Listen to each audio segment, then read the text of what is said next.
नमस्कार, लोकमंच न्यूज देख रहे हैं आप। मैं हूं आपके साथ सुरभि राजपूत। बुलेटिन की शुरुआत करेंगे अहम खबर के साथ। उत्तर प्रदेश में पंचायत चुनाव का बिगुल बज चुका है। यूपी में 15, 19 और 26 और साथ ही साथ 29 अप्रैल को त्रिस्तरीय पंचायत चुनाव कराए जाएंगे। पंचायत चुनाव में इस बार बीजेपी, सपा, बसपा और तमाम छोटे बड़े दल के साथ साथ अब आम आदमी पार्टी भी दो दो हाथ करने के लिए तैयार है। आपको बता दें कि 3 और 4 अप्रैल से पंचायत चुनाव के लिए नामांकन फॉर्म की बिक्री भी शुरू हो जाएगी। इसके साथ ही चुनाव आयोग ने पंचायत चुनाव को लेकर गाइडलाइन भी जारी कर दी है। गाइडलाइन में प्रत्याशियों को कई तरह के नियमों का पालन करना अनिवार्य होगा। तो वहीं दूसरी तरफ कोरोना के बढ़ते मामलों ने एक बार फिर से प्रशासन की चिंताएं जरूर बढ़ा दी है। प्रशासन के सामने कोविड के बढ़ते मामलों के बीच चुनाव को शांतिपूर्ण तरीके से संपन्न करना एक बड़ी चुनौती होगी।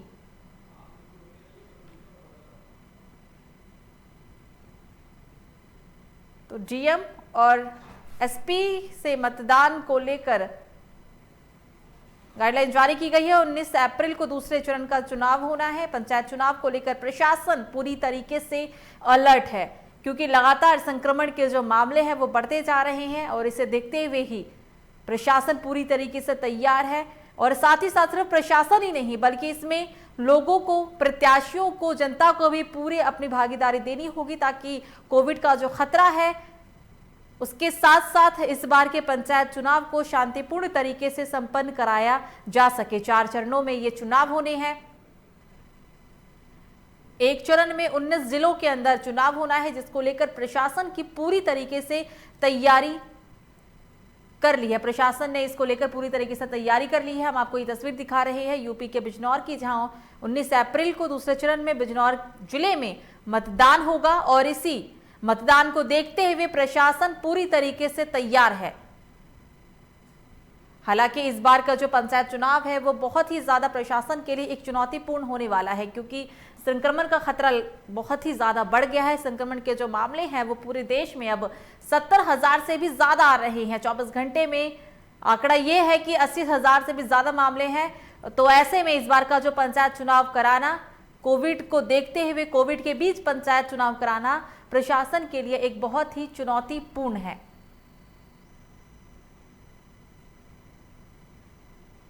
के चुनाव का कार्यक्रम घोषित हो गया है जी।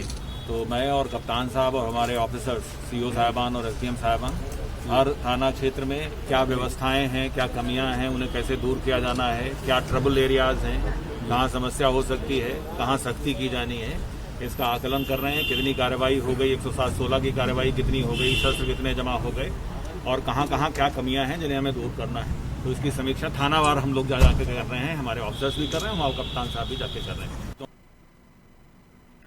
खबरों में आगे बढ़ते हैं और बात करते हैं अब यूपी के संभल से, जहां कोरोना महामारी के चलते पुलिस पूरी मुस्तैदी से लोगों को कोरोना गाइडलाइन का पालन करवा रही है। और कोरोना महामारी की दस्तक के बाद से आज एसडीएम भूपेंद्र यादव और सीओ अरुण कुमार और कोतवाल प्रभारी विकास सक्सेना ने सदर कोतवाली इलाके चंदौसी चौराहे पर गांधीगिरी से लोगों को कोविड की गाइडलाइन का पालन करने के लिए एक मुहिम चलाई है, जिनमें कोरोना के बढ़ते मामलों के बीच मास्क पहनो अभियान की शुरुआत की गई।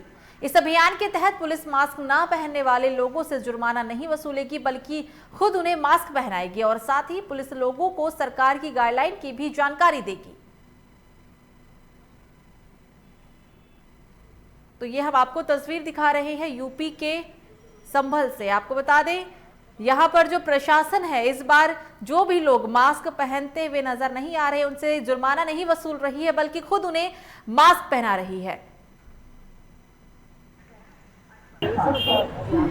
जैसा कि सभी लोग जानते हैं कि कोविड-19 की दूसरी लहर प्रारंभ हो गई है और बहुत तेज़ी के साथ ये संक्रमण फैल रहा है और हर जगह जो है कोविड पेशेंट बढ़ रहे हैं। अपने संभल में भी कोविड के पेशेंट जो है आ रहे हैं और लगातार इनकी संख्या तेज़ी से बढ़ रही है। इसलिए जो है लोगों का मास्क लगाना बहुत ज़रूरी है और जो निर्देश हैं कोविड के, उनका पालन करना बहुत ज़रूरी है। आप सुन रहे होंगे कि चौराहे पर यहाँ प्रचार प्रसार कराया जा रहा है कि कोविड से बचने के लिए मास्क का प्रयोग करें, 2 गज की दूरी को बनाए रखें।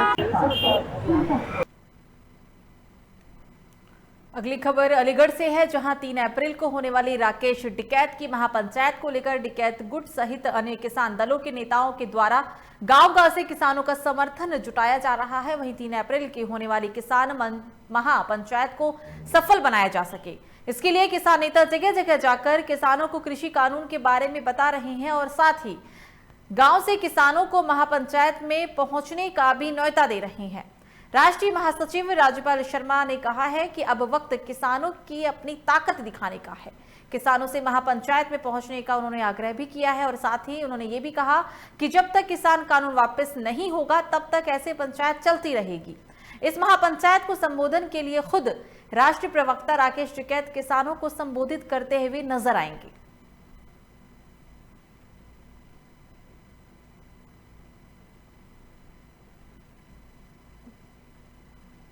तो आपको बता दें कि किसानों की महापंचायत ऐसे ही चलती रहेगी, क्योंकि इस काले कानून का, क्योंकि किसानों का कहना है कि ये काला कानून है जिसको लेकर वापस लेने की तमाम तरह की बातें की जा रही है। साफ तौर पर कहना है कि जब तक सरकार इस कानून को वापस नहीं ले लेती तब तक उनका इसी तरीके से पंचायत चुनाव या फिर धरना देखने को अमूमन मिलेगा। 3 अप्रैल को किसानों की महापंचायत है। हम किसानों को समझाना चाहते हैं कि किसानों को वो गांव-गांव जाके समझा रहे हैं, उल्टा प्रचार कर रहे हैं, तो हम चाह रहे हैं किसान असलियत तक पहुँचे। जो 3 काले कानून हैं ये किसान के हित में नहीं है, किसान को चूसने वाले हैं, अडानी और अंबानी को बढ़ाने वाले हैं, यह किसान के खिलाफ है। उसके लिए 3 अप्रैल को ब्राह्मणखेड़ा गोरा में भारतीय किसान के राष्ट्रीय प्रवक्ता राकेश टिकैत जी आ रहे हैं, उन्हीं का प्रचार प्रसार में और उनके द्वारा किसानों को अवगत कराया जाएगा कि ये काले कानून किसान के लिए विषय हैं, इन्हें वापस। अब खबर यूपी के आगरा से है, जहां शहर के ढोली खार इलाके में दहेज के खिलाफ मुस्लिम समाज के जिम्मेदार लोग इकट्ठा हुए और सभी ने दहेज को खत्म करने की आवाज सुर में उठाई। मुस्लिम समाज के जिम्मेदार लोगों का कहना है कि इस प्रथा को खत्म करने के लिए युवाओं का सामने आना बेहद जरूरी है। इसी के मद्देनजर रखते हुए ही युवा और उनके माता पिता से दहेज की मांग ना करने की अपील भी की गई और साथ ही जो ऐसा काम करता है उसकी बारात में ना शामिल होने की बात भी कही गई है। आपको बता दें कि आयशा प्रकरण के बाद से ही मुस्लिम समुदाय में दहेज को लेकर काफी आक्रोश देखा जा रहा है। ये तस्वीर यूपी के आगरा से, जहां मुस्लिम समुदाय के लोगों ने इकट्ठा होकर दहेज को लेकर आवाज उठाई है। शहर के ढोली खार इलाके में दहेज के खिलाफ मुस्लिम समुदाय के लोग इकट्ठा हुए हैं और सभी ने दहेज को खत्म करने की आवाज एक सुर में उठाई है। मुस्लिम समाज के लोगों का कहना है कि इस प्रथा को खत्म करने के लिए सबसे पहले युवाओं का सामने आना बहुत जरूरी है। इसी के मद्देनजर ही उन्होंने ये युवा और उनके माता पिता से दहेज की मांग ना करने की अपील भी की।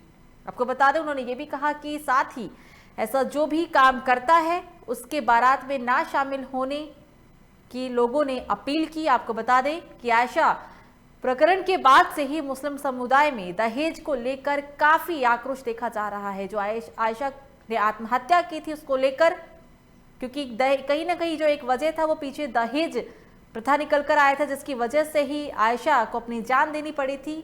और इस घटनाक्रम के बाद मुस्लिम समुदाय के जो लोग हैं वो एकजुट हुए और दहेज प्रथा को लेकर एक सुर में आवाज उठा रहे हैं। हम लोगों ने ये तय किया है कि हम लोग सभी लोग पूरी टीम आगरा शहर में एरिया वाइज एरिया हम हर हफ्ते मेहनत करेंगे और ये दहेज जैसी लानत को ख़त्म करने का काम करेंगे। जो कि हम लोगों ने ये तय किया है कि इस मीडिया के माध्यम से मैं आप लोगों को बताना चाहता हूँ कि हम लड़कियों की शादियों में बिल्कुल नहीं जाएंगे, बारातों में नहीं जाएंगे, वहाँ पर हम लोग खाना नहीं खाएंगे और इस दहेज जैसी लानत को इसी तरीके से हम ख़त्म करेंगे इंशाल्लाह। और उसकी असल वजह यह है कि हम पहले रुकें, हम कुर्बानी दें, पहले हम कुर्बानी दें। जब हम खाना खाएंगे नहीं तो बारात में जाएंगे नहीं। और इसका खाना, कितना अफसोस की बात है, किसी की बेटी विदा हो रही है, किसी का दिल का टुकड़ा जा रहा है और हम उस घर पे जाके खाना खाएं, ये अफसोस की बात है। ये बहुत बुरी बात है कि हम लड़की वाले का, तो अगर हम लड़की वाले का खाना नहीं खाएंगे तो जाहिर सी बात है कि ये बुराई ऑटोमेटिक अपने आप रुक जाएगी। तो दहेज प्रथा को लेकर मुस्लिम समुदाय के लोग अपनी आवाज उठा रहे हैं ये तस्वीर हम आपको दिखा रहे हैं यूपी के आगरा की। आपको बता दें, इस दरमियान मुस्लिम समुदाय के लोगों ने युवाओं और उनके माता पिता से दहेज ना लेने की अपील भी की है।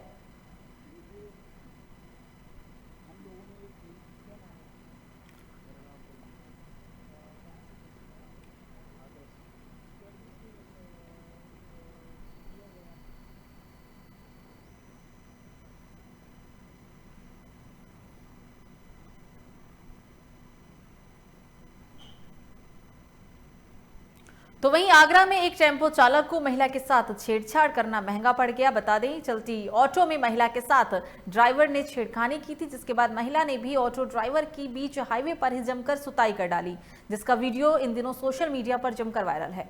वीडियो में महिला हॉकी से ऑटो ड्राइवर की पिटाई करती हुई नजर आ रही है। आपको बता दें, ये पूरा मामला थाना एतमादपुर क्षेत्र के रिफाइनरी कट इलाके का है। ये तस्वीर में आप देख सकते हैं कि किस तरीके से टेम्पो चालक को ये महिला जो है वो पीट रही है। आरोप है कि चलती टेम्पो में इस युवक ने युवती के साथ छेड़छाड़ किया था, जिसके बाद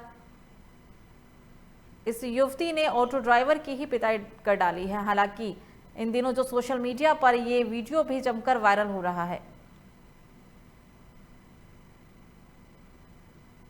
खबरों में आगे बढ़ते हैं और बात करते हैं अब उत्तराखंड के हरिद्वार से, जहां बैरागी संत और अपर मेलाधिकारी के बीच नोकझोंक का मामला सामने आया है। आपको बता दें, महाकुंभ की तैयारी को लेकर बैरागी संत कुंभ प्रशासन से नाराज चल रहे थे और साथ ही बैरागी संत कुंभ प्रशासन से मूलभूत सुविधाओं की मांग भी कर रहे थे, जिसके बाद काम पूरा न होने पर यह नोकझोंक देखने को मिली। बताया जा रहा है कि संत द्वारा कई दिनों से सुविधाओं की मांग कुंभ प्रशासन से की जा रही थी। इस मौके पर कुंभ मेला आईजी संजय गुंजाल और अन्य अधिकारी भी मौजूद दिखे।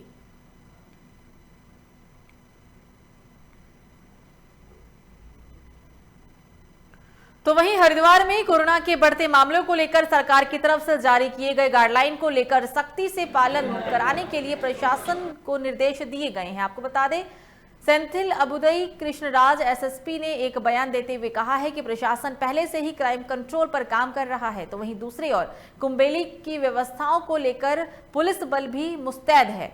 कोरोना सैंपलिंग में पुलिस ने तीनों कामों के लिए क्या रोडमैप बनाया है, कितनी चुनौती है, वहीं कुंभ में आने वाले श्रद्धालुओं को बॉर्डर पर 72 घंटे की कोविड रिपोर्ट पर पुलिस किस तरीके से काम कर रही है, इन सबकी जानकारी ली जा रही है। एसएसपी ने यह भी कहा है कि जिले में पुलिस की चाक चौबंद व्यवस्था और साथ ही सरकार द्वारा जारी की गई एसओपी का कड़ाई से पालन कराया जा रहा है। एसओपी है उसको जो है हम पालन कर रहे हैं। जो भी विदाउट रजिस्ट्रेशन विदाउट आर्टिफिशियल आ रहे हैं उनका जो हम वापस कर रहे हैं। सो और बॉर्डर पे जो है रैंडम चेकिंग को भी, जो भी हमारा जो जनपद प्रवासी है बाहर से आ रहे हैं उनके एक रैंडम चेकिंग का भी प्रोविजन है। इसलिए पूरा उम्मीद है कि जो है इस तरह का हम एसओपी के पालन करेंगे तो बिल्कुल जो है सिचुएशन कम होगा। उसका पालन करने के लिए उन्होंने भी सहमति जताया है। हमारा फोर्स भी पूरी तरीके से हम तैनात करके उम्मीद है कि जो कोविड का इसमें जो सरकार का एसओपी है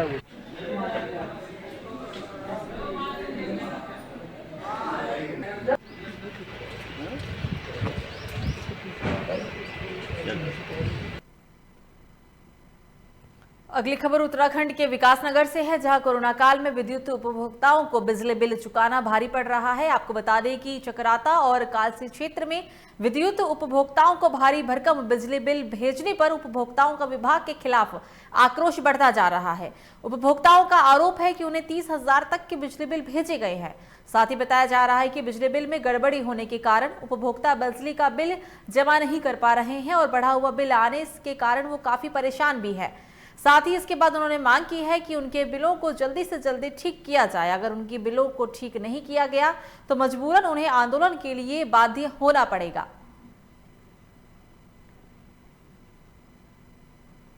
नियमित रूप से उन पे बिजली का बिल थोपा जा रहा है, जो कि बिल्कुल विभाग की जो प्राथमिक रूप से जो लापरवाही है उसका कारण है। कहीं ना कहीं जो हमारे क्षेत्र का जो व्यक्ति है वो इस बिल के दबाव में उसके मन में रोष की भावना उत्पन्न हो रही है। हमने आज संबंधित अधिकारी से इस बारे में बात करी है, उनको ज्ञापन प्रेषित किया। हमने उनको जानकारी दी है कि जो उक्त विभाग की जो आपकी लापरवाही है और जो जिस प्रकार से ये आप जो बिल उक्त क्षेत्रवासियों को दे रहे हैं वो बिल्कुल निराधार है और बड़ा दुर्भाग्य का विषय है कि विगत कई समय से इस प्रकार के। अगली खबर उत्तराखंड के चमोली से है, जहां गुरुवार को रायका के सभागार में आयोजित विदाई समारोह में बतौर मुख्य अतिथि ब्लॉक प्रमुख यशपाल सिंह नेगी एवं अतिथि विशिष्ट अतिथि खंड शिक्षा अधिकारी KS टोकिया और खंड विकास अधिकारी मदन सिंह ने मां सरस्वती के चित्र पर माल्यार्पण करते हुए दीप प्रज्वलित किया है। आपको बता दें, छात्र छात्राओं के सरस्वती वंदना और स्वागत गीत के साथ RL रोधियाल के सेवानिवृत्त होने पर सभी अतिथियों ने उन्हें एवं उनकी अधोगिनी श्रीमती सीता देवी को पुष्प और शॉल सहित विभिन्न यादगार स्मृति चिन्ह भेंट किया। बताते चले, इस दरमियान विदाई समारोह में श्री रोधियाल के सेवानिवृत्त होने के अवसर पर उनके इष्ट मित्र और परिजन भी बड़ी संख्या में मौजूद दिखे। इस दरमियान समारोह में RL रोधियाल ने अपने संबोधन में कहा कि जीवन का जो क्षण है वो बहुत ही द्रुत गति से चलता है। अध्यापन के दौरान मैंने अपने विद्यार्थियों को कहा कि समय को पीछे से नहीं बल्कि आगे से पकड़ने का प्रयास करना चाहिए। शिक्षा विभाग में हमने इतनी लंबी सेवा की है और हमने देखा कि शिक्षा में गुणात्मक सुधार होना चाहिए और सुधार हो रहा है। खंड शिक्षा अधिकारी के रूप में प्रत्येक विद्यालय को देखने का और अनुसरण करने का मुझे मौका मिला, तो मैंने ये पाया कि शिक्षा में गुणात्मक सुधार हो रहा है।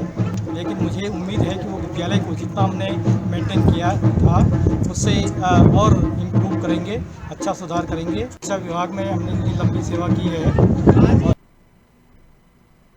खबर उत्तराखंड के जसपुर से है, जहां गर्मी के चलते जीव पानी की तलाश में भटकते रहते हैं। जसपुर के तरई पश्चिम वन प्रभाग की परतमारमपुर गांव में एक खेत में गुलदारी के 2 बच्चों के मिलने से इलाके में हड़कंप मच गया। वहीं मौके पर पहुंचे वन विभाग की टीम ने क्षेत्र की निगरानी बढ़ा दी है, जिससे जिले में कोई दुर्घटना ना हो सके। इस पर वन दरोगा अनिल चौहान ने कहा है कि गुलदार के 2 बच्चों की सूचना मिलने के बाद वन विभाग की टीम मौके पर पहुंचकर विभाग के 2 सुरक्षा कर्मियों को तैनात किया गया था। वहीं विभाग की टीम गुलदारी के बच्चों की भी तलाश कर रही है।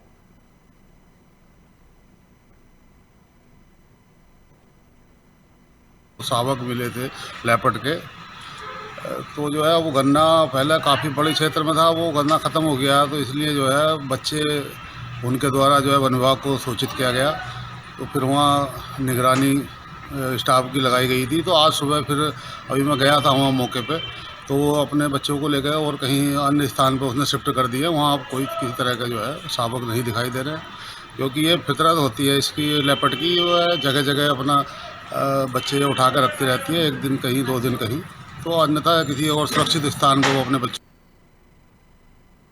खबरों में आगे बढ़ते हैं और अब बात करेंगे मध्य प्रदेश के पुष्पराजगढ़ की, जहां तहसील पुष्पराजगढ़ के अंतर्गत आने वाले सामुदायिक स्वास्थ्य केंद्र में पुष्पराजगढ़ की बी करीमन ने आम जनता से अपील करते हुए कहा है कि 1 अप्रैल 2021 से 45 वर्ष के लोगों को कोरोना का टीका लगाया जा रहा है। वहीं बी करीमन ने सभी नागरिकों से अधिक जनसंख्या में पहुंचकर कोरोना का टीका लगवाने का भी आग्रह किया। इसके साथ ही सामुदायिक स्वास्थ्य केंद्र पुष्पराजगढ़ के अंतर्गत बनाए गए कोविड-19 वैक्सीनेशन सेंटर पुष्पराजगढ़, करपा, अमरकंटक, बेनीबारी, कोयलारी, घाटा, खमरौर में भी आज 45 वर्ष से लेकर जितने भी बुजुर्ग हैं उन सभी का टीकाकरण करवाया गया।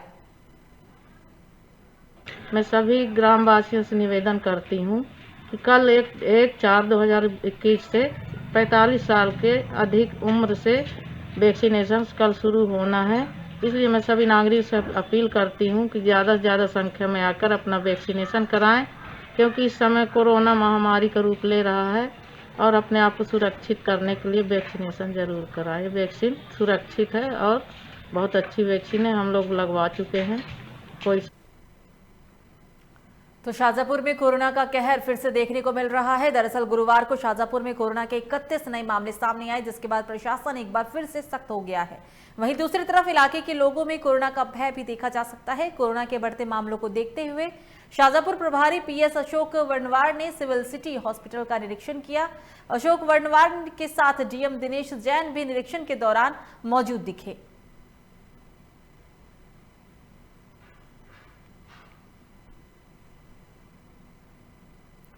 अगली खबर मध्य प्रदेश के गुना से, जहां चाचौड़ा विधायक लक्ष्मण सिंह के द्वारा एक प्रेस वार्ता रखी गई है, जिसमें उन्होंने बताया है कि मध्य प्रदेश में भूमाफियों ने सबसे ज्यादा गुना जिले में वन भूमि पर कब्जा कर रखा है। उन्होंने कहा है कि इस मामले को लेकर मैं सीएम शिवराज से मिलूंगा और भूमाफियों के खिलाफ कार्रवाई की भी मांग करूंगा। आपको बता दें, कोरोना काल में अपनी विधायक निधि से गुना के लिए 25 लाख रुपए मोबाइल एसोसिएशन वार्ड के लिए दिए गए थे, जिसका उन्होंने सरकार से हिसाब भी मांगा और कहा कि 15 साल से एक ही सीएमएचओ गुना जिले में पदस्थ है।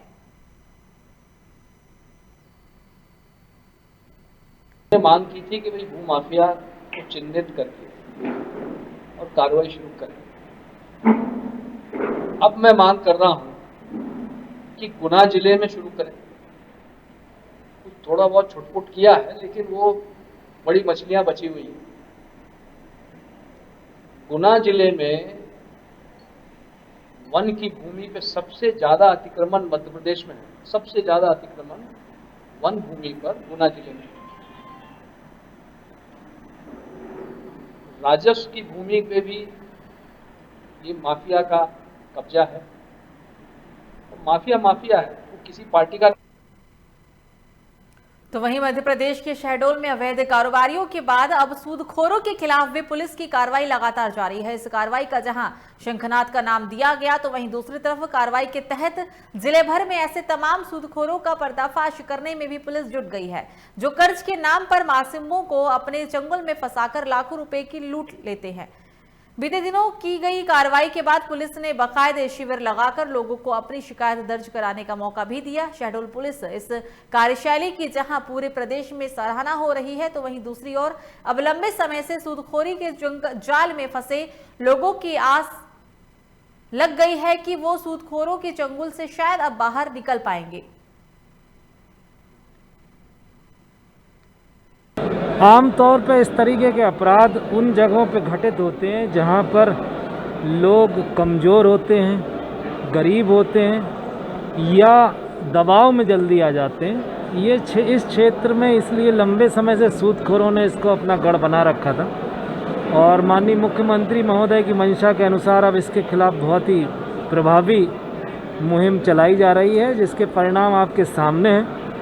हम इस क्षेत्र को सूदखोरी के इस कलंक से मुक्त कराकर ही प्रशासन दम लेगा। जैसा कि आप लोग देख रहे हैं कि पिछले लगभग 1 महीने से पुलिस अधीक्षक शहडोल इस पूरी मुहिम में लगे हुए हैं और पूरी टीमें लगातार काम कर रही थी और उसी प्रक्रिया में आधा दर्जन से ज़्यादा लोगों के विरुद्ध एफआईआर हो चुकी है और हज़ारों की तादाद में जो एटीएम्स हैं, पासबुकें हैं, खाते हैं, रजिस्ट्रियाँ हैं, वो सब जब्त की गई हैं पुलिस द्वारा विभिन्न थानों की। और उसी कड़ी में कि लोग अपनी बात खुल करके रख सकें और हम लोग उन तक पहुँच सकें। अब खबर मध्य प्रदेश के उज्जैन से, जहां हिंदू जागरण मंच विभाग संयोजक अर्जुन सिंह भदौरिया और जिला अध्यक्ष श्रीमती नीलू सिंह चौहान द्वारा जानकारी देते हुए कहा गया कि संगठन को एक नाबालिग गर्भवती बालिका मिली। आपको बता दें, नाबालिग बालिका ने हिंदू जागरण मंच की टीम को ये बताया है कि जिला अररिया बिहार के रहने वाले युवक से बेलदारी मजदूरी करने के दौरान मालेगांव में उसकी मुलाकात हुई थी, जहां से युवक ने युवती को अपने प्रेम की जाल में फंसाकर अपने साथ दिल्ली ले गया और दिल्ली में 2 और आरोपियों ने भी लड़की का दैहिक शोषण किया है। आपको बता दें, ये गिरोह दिल्ली में आदिवासी महिला और बच्चों को लाकर भीख मंगवाता है और उनका यौन शोषण भी करता है। लड़की ने कहा है कि जब मैं दिल्ली में गर्भवती हो गई तो वाहिद ने मुझे उज्जैन की एक बस में बिछा दिया, जहां मुझे हिंदू जागरण मंच की टीम ने सहारा दिया और मुझे प्रशासनिक मदद मुहैया भी कराई गई। बाद में युवती ने कहा कि मैंने उसे दिल्ली से फोन लगाकर बुलाया, जहां उसे हिंदू जागरण मंच ने पकड़कर पुलिस के हवाले कर दिया है।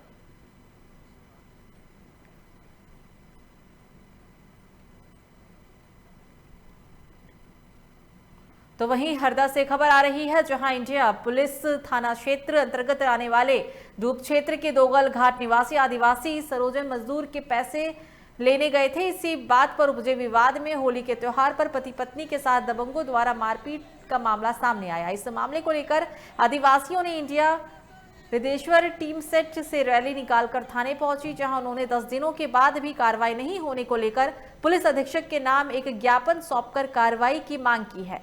दबंगों द्वारा जान से मारने की धमकी भी दी गई है, जिसके बाद आदिवासियों ने पुलिस से सुरक्षा की मांग करते हुए मुकदमा दर्ज करने की मांग की। आदिवासी समाज के लोग थाना हंडिया आए थे।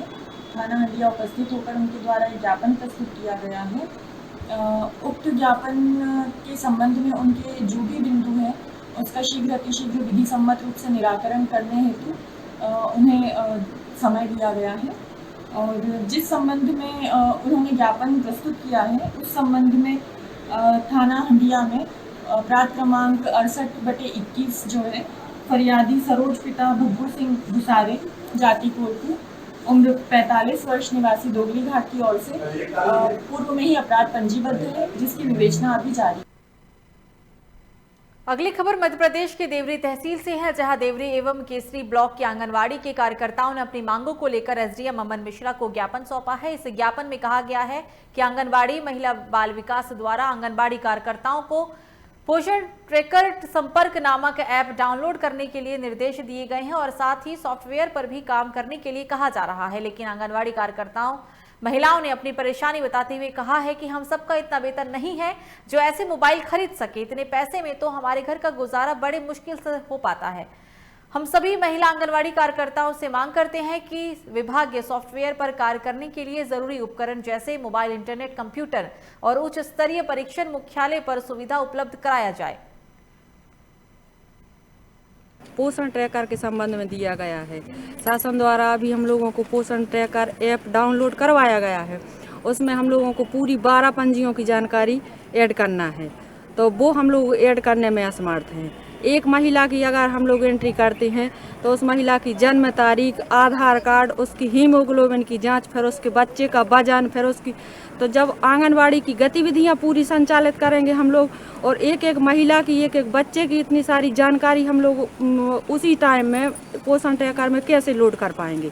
ये सबसे बड़ी समस्या है और इसी के विषय में हम लोगों ने आज एसडीएम साहब को ज्ञापन सौंपा है। जी सर, पोषण ट्रैकर एक ऐप आया है, उसको हम लोग से डाउनलोड करवाया गया है, तो उसके संबंध में ज्ञापन दिया गया है। जो पोषण ट्रैकर ऐप है उस पर सभी कार्यकर्ताएं काम करने में असमर्थ हैं, क्योंकि उसमें बहुत ज़्यादा जानकारी फीड करवा रहे हैं हमसे। यदि कार्यकर्ता जो गतिविधियाँ होती हैं आंगनबाड़ी की वो करेगी और ये करेगी तो वो दोनों चीज़ मैनेज नहीं कर पाएगी, तो उसको दोनों चीज़ करने में परेशानी हो रही है, जिससे आंगनबाड़ी में कई प्रकार की अव्यवस्थाएं उत्पन्न होंगी, जिससे आंगनबाड़ी का काम सही नहीं होगा। और यदि आंगनबाड़ी का काम सही नहीं होगा तो उस पर प्रेशर डाला जाएगा कार्यकर्ता पर, तो कार्यकर्ता को बहुत परेशानी हो रही है पोषण ट्रैकर ऐप से।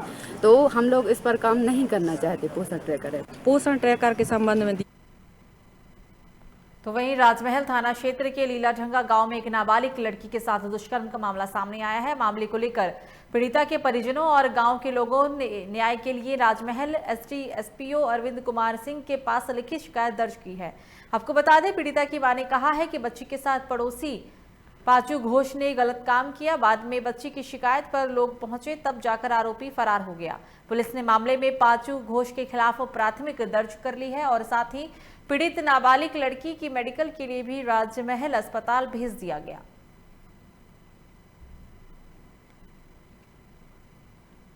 फिलहाल इस न्यूज बुलेटिन में मेरे साथ इतना ही। लोकमंच न्यूज पर खबरों का सिलसिला जारी रहेगा। आप देखते रहिए लोकमंच न्यूज। नमस्कार।